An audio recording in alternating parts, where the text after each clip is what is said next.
Endama Sekreteriya Platforma Yekîtiya Jinên Kurd Laleş Biçîmlî derbarê êrişên Îranê yên li ser baregihên partiyên siyasî li Rojhilat Ango Başûrê Kurdistanê û Rojhilatê Kurdistanê de axivî, Laleş Biçîmlî da zanîn ku êrîş tenê bi têkoşîna hevbeş dikare, vala bêderxistin û got tehkane rêya çareseriyê yekîtiye.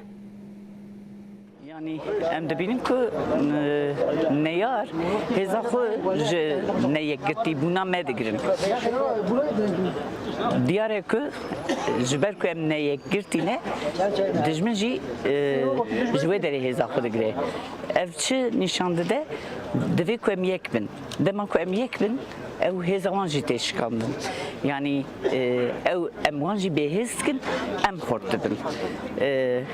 Wekî tê zanîn yani ev dermanê me ye, dermanê Kurda yek bûne. Ji ber wî jî em dibêjin ku em ne çarpêçene bikin. Yani em dizanin ku yekbûnî dermanê me ye.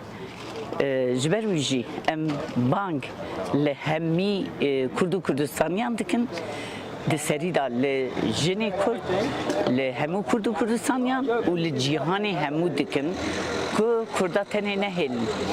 Ji ber ku Kurd hatine dabeşkirin ji hêla dewletên derve ve dewletê ku me dabeş kirine diyarin lewma jî em dibêjin ku ew dewletê ku me dabeş kirine niha mecbûrin ku îro ew piştgirî bidin me da ku em ji vê dabeşkirinê jî xilas bibin û wekî ku min got dermanê me yekbûn jî em îro dibêjin ku pêvajû ji belê hesas e lê yekbûn dermanê her tiştê. Herî serî da ê zimane ê birînameya ku bi salan e nehatiye kewandine ê zexteye ê zordestiye